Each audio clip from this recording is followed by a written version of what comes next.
Hey, what's up YouTube? This is Chris MA24 and I'm just here to give you guys my thoughts on the Royal Rumble 2012. Um, let's get right to it. First match was the cage match between Daniel Bryan, Mark Henry, and Big Show. Kind of an interesting match. I'm not really happy that they had it as an opener. I mean, there was two matches that I think could have probably worked way better as an opener, but it was decent for what it was. Again, I'm a bit upset that it wasn't that it was the opener. Daniel Bryan, Mark Henry, Big Show, they went at it pretty well. It was a good 10-minute match, I believe. Probably could have used a little bit more time, especially with fucking like 10 minutes that they wasted with like the bully campaign and stuff. But decent match, not good, not bad either, but just decent. Um, I feel like they botched the ending though. Big Show had Daniel Bryan by the hand and was kind of pulling him up, and then Daniel Bryan falls and he wins the match.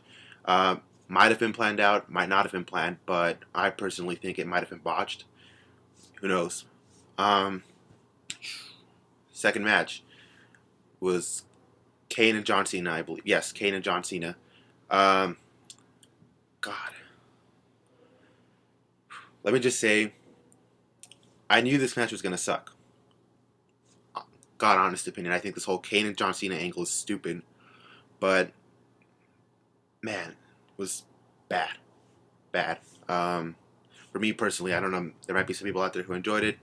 That's fine, but I thought this match was shit. Uh, John Cena and Kane fought to a count out. Earlier in the night, in between the John Cena match and the triple threat cage match, my bad. You saw Zack Ryder arrive, and he's in a wheelchair or whatever. They put him in his own locker room. John Laurinaitis is trying to make it up to him for kind of screwing him up over the past few weeks.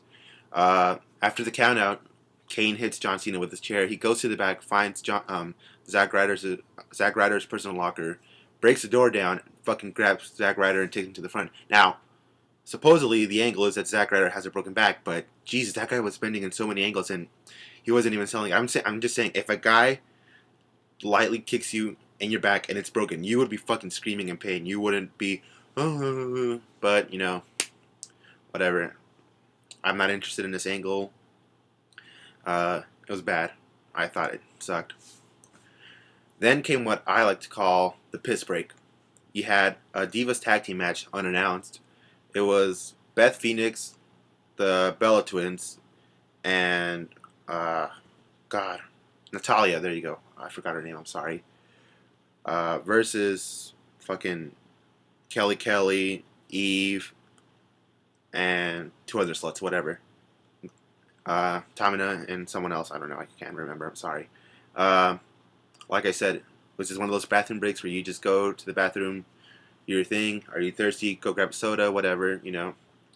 Uh, Beth Phoenix hits a glam slam on Kelly and wins the match. Who cares? Um, Next, it was Drew McIntyre versus Brodus Clay. Um, I like the Funkasaurus. I think it's an interesting character. It wasn't what we were expecting from Brodus Clay at all. We were expecting a new, destruction machine, but we didn't get that. We got the Funkasaurus, and I dig it. I think it's a good thing to have. I think we need some characters like that in WWE, especially since it's being marketed to children. But what my problem with it is, he came back as a Funkasaurus. We dug it. I dug it. Almost everybody else did. He squashed Kurt Hawkins, Alex Riley, JTG, and a few other people. And his matches have lasted about 2 or 3 minutes. That's fine. We're kind of getting, adjusted to the whole Funkasaurus angle. My problem is at some point they need to actually have him go. They need his matches to last more than 2 or 3 minutes because, yes, he's finally getting some reaction from the crowd. They're happy to see him. But I don't think it's right to just have him going out for 2 or 3 minutes and kind of just, he comes out, shoot, what? Should I get him? My bad. Bam. Crossbody, it's over. 2, 3 minutes. I mean, his entrance and exit alone are probably just as long as his matches. But, you know, I mean, it's still good to where the point where I can put up with it for a little while longer, but sooner or later they have to, start giving him more time to really show what he's about, besides just the two or three moves, because people will eventually get tired of it.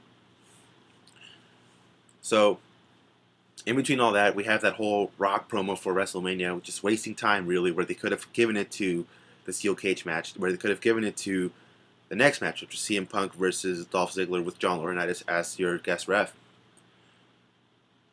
was a good match. A little bit disappointed. I thought I probably could have gotten a little bit more out of the two. Dolph Ziggler is a very good wrestler. CM Punk, God, um, not a huge CM Punk fan, but I will admit that he is probably one of the best in the world right now. Uh, Very good match, but I thought the ending was kind of weird. Yeah, John Laurinaitis as the guest ref, but at the beginning he announces that he wants to call it down the middle because of that whole angle with Triple H coming back tomorrow on Raw. But he's just standing around outside, just on Twitter or whatever. At the Rumble, he's on Twitter, whatever, man.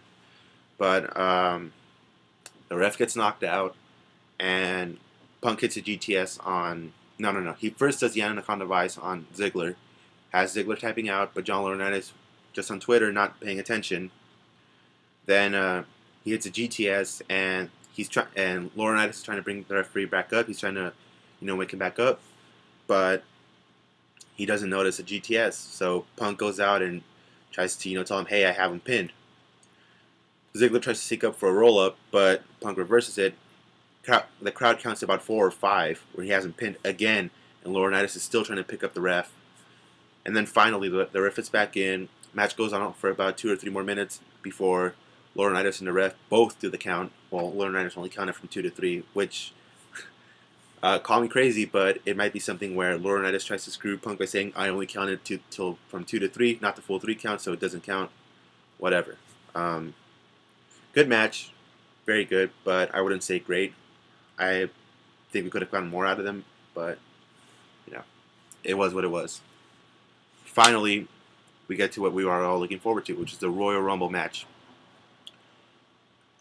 After last year, which I thought was an okay kind of Rumble match, I was really hoping that this match would be, a step up from last year. And for me personally, it satisfied what I wanted. Miz and Alex Riley started off the match right before entry number 3, which was R-Truth, came out. Miz eliminates Riley. Cody Rhodes is the 4th entrant, and from then on it just picks up. Some highlights, I would say. First off, you're gonna hear this from a lot of people, and if you did not watch the Rumble, you have to see this at some point. If someone puts it up on YouTube, watch it. So, The Miz, I believe, is about to eliminate Kofi Kingston. He throws him over the top rope, or through the middle, but Kofi's feet are still in the ring. And so then The Miz kind of pushes Kingston's feet up, and Kingston does a fucking handstand, and on his hands he walks back to the metal steps, and he gets back on. Definitely is something that was show stealing for me.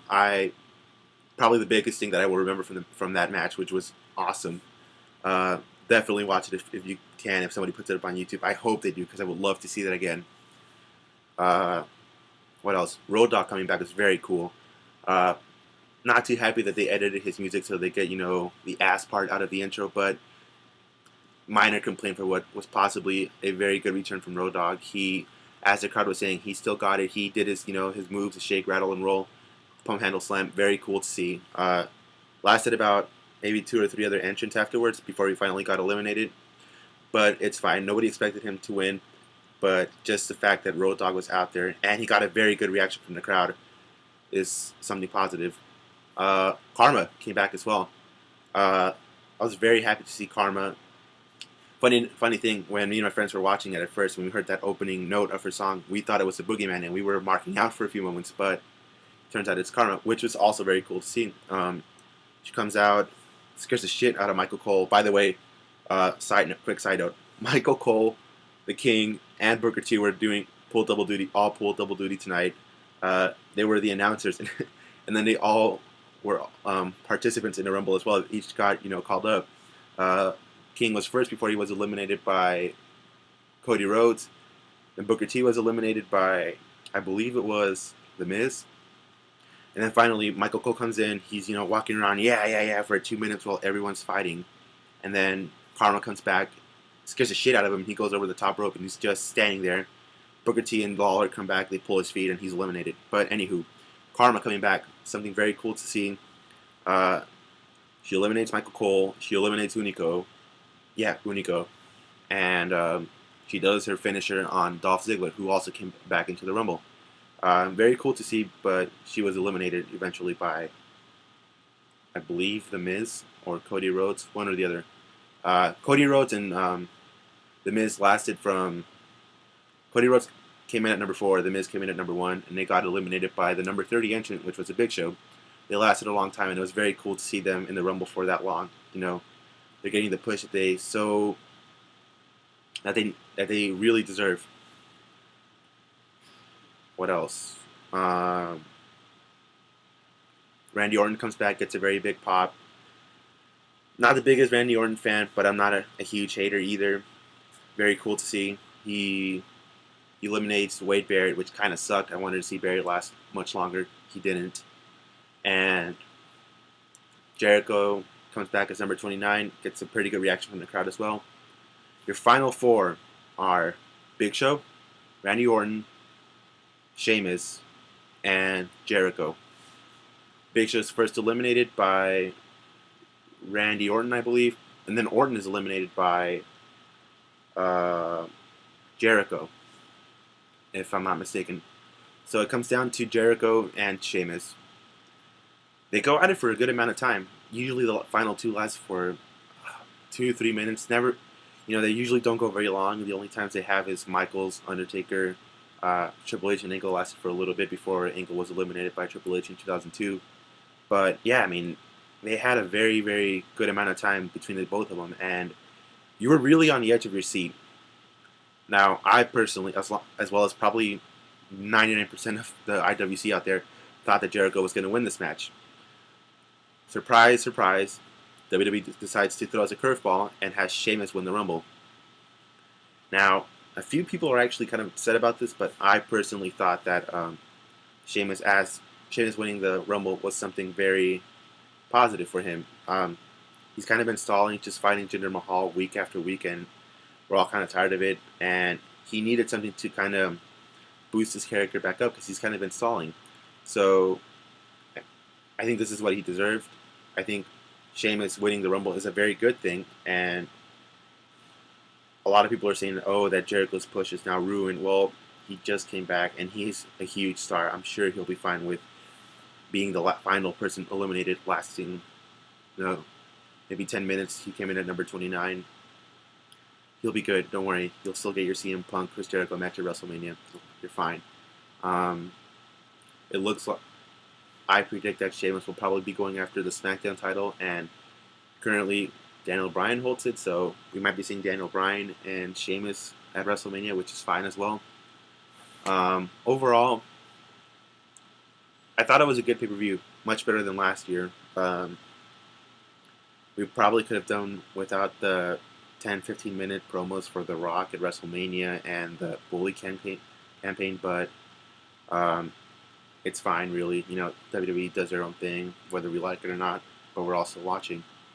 If I had to give it a letter grade, I probably would say C+, B-. Good show, not great. We've all seen better, but we've all definitely seen worse. Comment down below and let me know your thoughts.